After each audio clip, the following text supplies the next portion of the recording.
Welcome back to my channel. You're watching Advait, the fourth Umpire. Week 5 is also done with, and we're almost near the end of the Dream 11 IPL 2020, and we all don't want that. But still, we want to know the top 4 teams to qualify into the playoffs. I feel RCB, Mumbai, and KK are comfortable into the position. We're still waiting for the 4th spot, and this week we have a lot of updates to give you. So let's see how many teams play each match. So CSK played 2 matches, and Rajasthan Royals played 2 matches.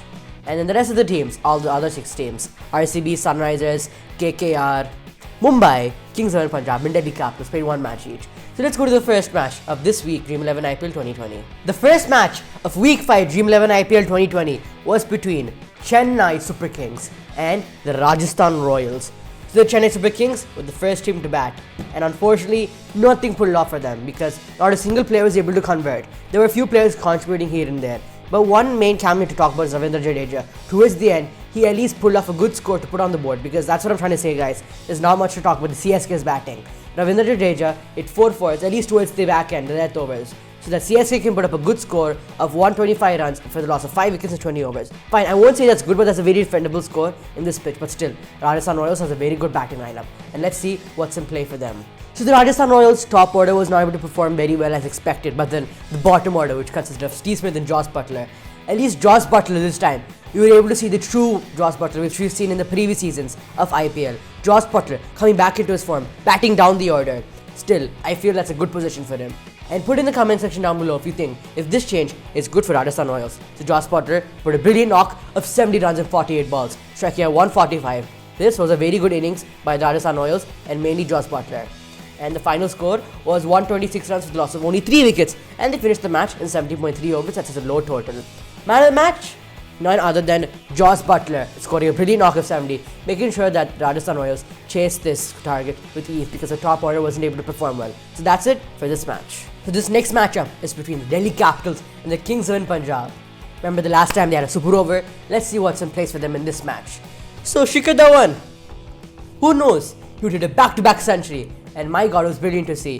106 runs in 61 balls, striking at 173. My god, what an amazing innings to watch from Shikhar Dhawan, the experienced opener, the experienced player, and that was an amazing performance by him. Towards the end, Kings of Punjab succeeded and were doing very well to make sure that Delhi Capitals do not get a good score, because they were looking far ahead to 180, 190, but due to the dead bowling of Kings of Punjab, they conceded them only to 164 runs for the loss of 5 wickets in 20 overs. Now the Kings of Punjab, their starting was not that well, but towards the end, towards the middle you can say, Nicholas Pooran, this man, I love his batting, I love the talent he has. He scored a fast quicking 53 runs in 28 balls, striking at 189. Usually he strikes at 200, but this time Nicholas Pooran struck at 180, which is good to see. Chris Gayle was also there, his cameo was very well. But still, thanks to the chasing abilities of the Kings of Punjab, they won this match. And the final score was 167 runs for the loss of 5 wickets, only in 19 overs, so they had 1 over left to finish this match.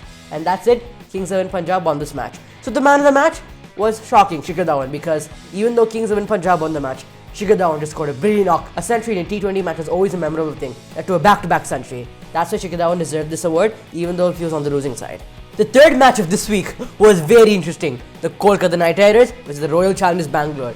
Remember a few years ago, RCB against the Kolkata Knight Riders scored the lowest score in IPL in total. But this time, the tables have turned. But it's not the lowest score, but a very low score. KKR lost early wickets. They lost the top order, middle order, and towards the end, you had the captain Eoin Morgan and with Kuldeep Yadav, who's not known for his batting, who's an Indian bowler. Towards the end, KKR was at least able to make sure that they don't lose wickets, because RCB's bowling lineup was very strong against KKR. And KKR did a brilliant job to make sure that they don't lose 10 wickets and put a bit more runs onto the board, thanks to the bowlers. And Eoin Morgan's cameo was very well. And KKR's final score was 84 runs for the loss of 8 wickets in 20 overs. A special remark to Mohammad Siraj coming into the RCB mix. First time ever getting 2 maiden overs in one match by a single player and getting 3 wickets, only conceding 8 runs. That to 6 of the runs came in the last over. So Mohammad Siraj, a brilliant performance for the young man. We've never seen any Indian bowler bowl that beautifully. Now the Royal Challengers Bangalore, as we all know, is in the driver's seat and have a very comfortable win. Even though they lost 2 wickets, sledged on Virat Kohli and Gurkirat Singh came in and finished the match with ease. So the Royal Challengers Bangalore were able to finish off this match, and the final score was 85 runs for the loss of 2 wickets in 13.3 overs. That's why the Royal Challengers Bangalore won. So man of the match? is none other than Mohammad Siraj, because Mohammad Siraj, a young Indian bowler who's aspiring to be a good cricketer one day, playing alongside Virat Kohli and everyone else, got a 3-wicket haul, getting 2 maiden overs and conceding only 8 runs. So that's it for this match. So this next match is between the Rajasthan Royals and the Sunrisers Hyderabad, and this was an amazing matchup. So the Rajasthan Royals were the first team to bat first, and wow, they did a good job in the start because in the power play, you need to use full use of it. But unfortunately, Rahul Dravid lost his wicket due to a run out. When later on, the Rajasthan Royals were struggling to put runs onto the board, to create partnerships, and to make sure that they're striking very high. But still, the Rajasthan Royals could not do that. And towards the end, Jofra Archer hit a 6 in the last ball, and to make sure that Rajasthan Royals put up a good score, at least a defendable score, on the pitch like Dubai. And note this word, this is the lowest score scored on Dubai batting first. It was 154 runs with loss of 6 wickets in 20 overs. Credit to Jason Holder, because Jason Holder playing his first match in this Dream 11 IPL 2020, getting a 3-wicket haul. Even though he conceded 33 runs, he got the important wickets of players like Sanju Samson and Steve Smith. And he got the 1 run out of Robin Uthappa. So the Sunrisers Hyderabad had a very good innings towards later on, because this still sounds ironic, because in the start of the innings, David Warner and Johnny Bairstow lost the wicket due to the Superman, Jofra Archer. There's a huge debate if they should have given Jofra Archer 1 more over in the power play. Put in the comment section down below if they should have given Jofra Archer 1 more over. And these two men, Manish Pandey and Vijay Shankar, both Indians, you know the story tale of the Sunrisers Hyderabad Indian batsmen and middle order. There's a lot of complaints. But this time, the middle orders were the man of the show. Manish Pandey striking very hard in the start of innings, even though he lost the wicket of his captain and Johnny Bairstow. He was going very aggressive onto the batsman. Vijay Shankar took his time and still wanted to put up a good partnership with Manish Pandey. And they worked out very well. Manish Pandey's final score was 83 runs and 47 balls, scoring 4 fours and 8 sixes, 176 strike rate. What an amazing innings by Manish Pandey. And he's back in form. Vijay Shankar, only playing 18 balls before this, scored a half century, even though it was one of the slowest ones. It was very helpful and supportive to Manish Pandey. 52 runs in 51 balls. So Vijay Shankar and Manish Pandey put the highest Indian batsman partnership for the Sunrisers Hyderabad. And after Johnny Bairstow and David Warner's wicket, nobody was able to take another wicket for Sunrisers Hyderabad. So SRH, final score was 156 runs with a loss of 2 wickets in 18.1 overs. To finish off the match fast. So the man of the match was Manish Pandey. He hit 8 sixes. Don't forget that, because the highest number of sixes in this Dream 11 IPL 2020 was by Sanju Samson, which was 9 sixes. If he won more sixes, he would have been tied. So that was a really knock for Manish Pandey. The last match of this week, you gotta feel for CSK, because this was CSK versus Mumbai Indians, the greatest rivalry in this Dream 11 IPL so far. And the CSK were the first ones to bat. When they came out from a win in the first encounter against Mumbai Indians in the first match of Dream 11 IPL 2020, they expected to do good. But it was the total opposite. They lost 5 wickets in the power play. So we all thought the CSK would make a record, but not a very good record. It was going to be a bad record for the lowest score in Dream 11 IPL 2020. But they came back very well. Sam Curran, an all-rounder, he is one of the best buys CSK has got this year.